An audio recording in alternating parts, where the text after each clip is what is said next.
Hello everyone, welcome to my channel, welcome to my new blog. তোমরা সবাই কেমন আছো? আশা করি তোমরা সবাই খুব ভালো আছো। আজকে তোমাদেরকে অনেক রকম রেসিপি শেয়ার করবো, আমার শাশুড়ি মায়ের হাতে স্পেশাল রেসিপি, খুব লোভনীয় আর টেম্পটিং। তো চলো শুরু করা যাক ভিডিওটা।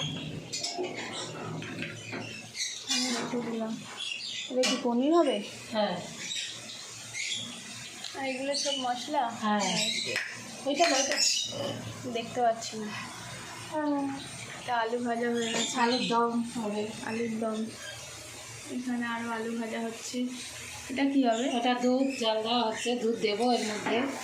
আলুর দমে দুধ দেবে? না, পনিরে দুধ দেবো। ও, পনিরে দুধ দেবে, ঠিক আছে। পনির হবে দুধ। আর এটা কি বেগুন? না, বেগুন ভাজা। এটা বেগুন ভাজা। এইসব মশলা। এটা হচ্ছে টমেটো বাটা, পটল ভাজা, আর হচ্ছে চাটনি। দাঁড়াও, এই যে চাটনি।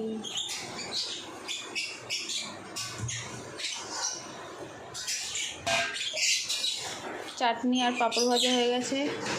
আর এখানে হবে হচ্ছে পোলাও। পোলাও হবে, এই জন্য এইগুলো সব চালটা মাখিয়ে রেখেছে, তারপরে হবে। ভাজা হয়ে গেছে, বেগুনটা ভেজে দিয়েছে। এগুলো সব সরঞ্জাম রান্নার। পাতা করছি, সব রেডি হয়ে দিয়েছি। মা এবার রান্না করবে, ঝটপট করে রান্না করবে। এখন এটা কী রান্না হচ্ছে? একদম। কী কী দিয়েছে এর মধ্যে? এর মধ্যে তেজপাতা, সাদা জিরে, হ্যাঁ, শুকনো লঙ্কা, তারপর হচ্ছে ওটা ফোড়ন দিয়েছো? হ্যাঁ, তারপরে টমেটো, টমেটো বাটা, হ্যাঁ টমেটো বাটা, নুন, হলুদ, চিনি।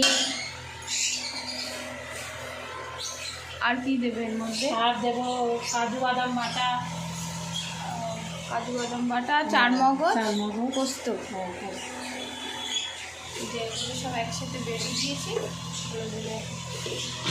আলুর দম হবে, তারপরে পনির হবে। এবার দেখো মশলাটা কষানো হয়ে গেছে, এবার আলু দিয়ে দেওয়া হয়েছে। এবার হচ্ছে টক দই দেওয়া হবে, ভালো করে সব মিশিয়ে মশলাটা কষানো হলে তারপরে জল দেওয়া হবে, লাস্টে ধনেপাতা আর একটু গরম মশলা দেওয়া হবে। চলো দেখতে থাকো। এর মধ্যে কি দিলে? দই দিলে, দিয়ে ভালো করে কষাতে হবে। আর সব মশলা দেওয়া হয়ে গেছে, গরম মশলা দেবো। রান্না বান্না কত দূর চলছে? পনির হচ্ছে, আর এদিকে আলুর দম ফুটছে। হ্যাঁ, পনিরেও কি ওই একই মশলাই দিয়েছো? হ্যাঁ, মশলা। এই হচ্ছে আজকে লাঞ্চ।